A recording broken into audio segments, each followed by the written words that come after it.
तो स्टूडेंट्स, इस लेक्चर में हम देखेंगे HTML टेबल्स के बारे में कि कैसे आप अपने एक टेबल को HTML पेज के ऊपर रिप्रेजेंट कर सकते हैं। तो मैं आपको बता दूं कि इसके लिए या टेबल को रिप्रेजेंट करने के लिए हम टेबल एलिमेंट का इस्तेमाल करते हैं। टेबल शुरू करना पड़ेगा और आपको टेबल ही क्या करना पड़ेगा, बंद करना पड़ेगा। और टेबल के अंदर क्या आएगा हमारे पास, टेबल रो आएगी और टेबल डेटा आएगा। टेबल रो जब शुरू होगी तो टेबल रो बंद भी होगी और टेबल रो के अंदर जो है वो टेबल डेटा आएगा। तो उसको एग्जाम्पल के तौर पे हम देखते हैं। मान लीजिए मेरी ये नोटपैड की फाइल खुली हुई है, इसे मैं कोडिंग करूँगा। HTML शुरू किया, HTML बंद किया, बॉडी शुरू किया, बॉडी बंद किया और बॉडी के अंदर मुझे जो है टेबल रिप्रेजेंट करना है। तो मैं क्या करूँगा, TABLE टेबल एलिमेंट को शुरू करूँगा और टेबल एलिमेंट को बंद भी कर दूंगा। ठीक है, जैसा कि मैंने आपको यहाँ बताया हुआ है, ये वाला पोर्शन टेबल शुरू करना पड़ेगा, टेबल बंद करना पड़ेगा। अब टेबल के अंदर क्या आएगा, टेबल रो, TR एलिमेंट जो है इसके लिए इस्तेमाल होता है। अब टेबल रो आपने शुरू की है तो टेबल रो को बंद भी कर दीजिए। सॉरी, TR टेबल रो शुरू हुई है तो इससे क्या होगा, एक टेबल की रो बन जाएगी। और एक काम करते हैं ताकि आपकी विजिबिलिटी बनी रहे, तो मैं यहाँ पे बॉर्डर ऐड करता हूँ। बॉर्डर से क्या होगा, आपको बॉर्डर एट्रीब्यूट से क्या होगा, आपको पता लगेगा कि टेबल का बॉर्डर कहाँ पे है। टू सेट कर देते हैं। ठीक है, अब टेबल मैंने एट्रीब्यूट शुरू कर दिया। टेबल के अंदर मेरे पास टेबल रो आ गई एक। अब टेबल रो तो आ गई, अब टेबल रो के अंदर डाटा क्या है। टेबल डाटा के लिए मुझे क्या करना पड़ता है, TD टैग यूज़ करना पड़ता है। तो TD टैग आप शुरू करेंगे और TD जो है वो क्लोज भी कर देंगे। अब टेबल डाटा आ गया, डाटा है क्या वो आपको यहाँ पे मेंशन करना पड़ेगा। तो मान लीजिए मेरे पास है 1 2 3। तो ये क्या हुआ, मेरे पास एक टेबल के अंदर एक ही रो बनी है TR, और उस रो के अंदर एक ही एलिमेंट है, एक ही डाटा है, वो क्या है 123।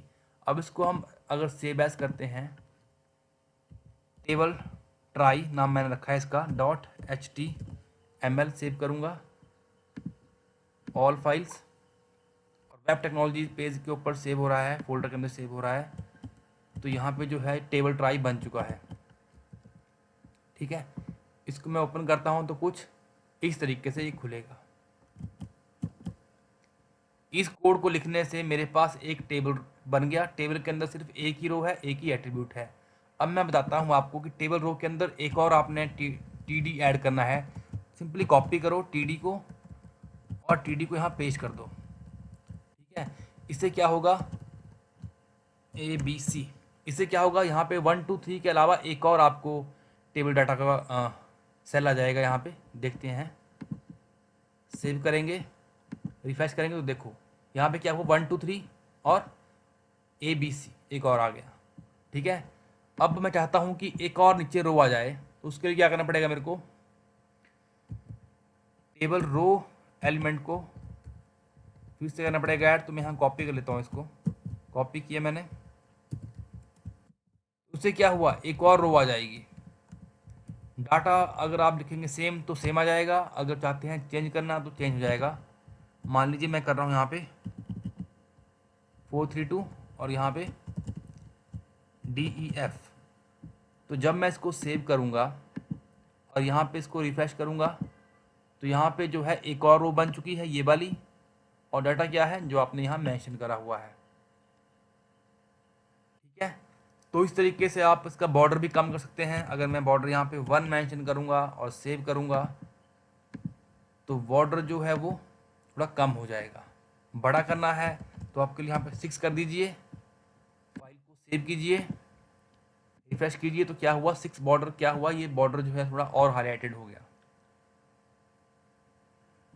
तो इस तरीके से आप जितने मर्जी टेबल डाटा आप ऐड कर सकते हैं। अगर मैं कॉपी करूँगा यहाँ पे और इसी रो के अंदर अगर पेस्ट करूँगा तो ये रो जो है और बड़ी हो जाएगी। फाइल सेव, इस तरीके से मैं चाहता हूँ कि इस रो के अंदर भी नीचे आए,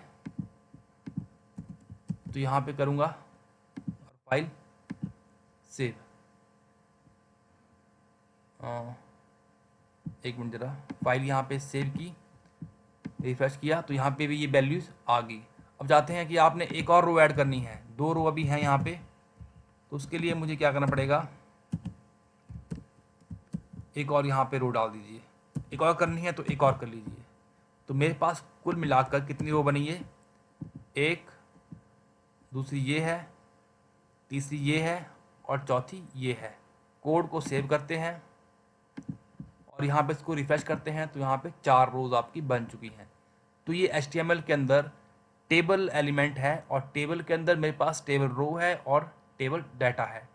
टैग्स क्या है इसके, टेबल है, और टेबल आपको बंद शुरू करना पड़ेगा, बंद करना पड़ेगा, टेबल रो शुरू करनी पड़ेगी, बंद करनी पड़ेगी, और TD टेबल डाटा जो कि टेबल रो के अंदर आएगा, शुरू करना पड़ेगा और बंद करना पड़ेगा, और डाटा जो है वो TD के अंदर ही रिप्रेजेंट होगा।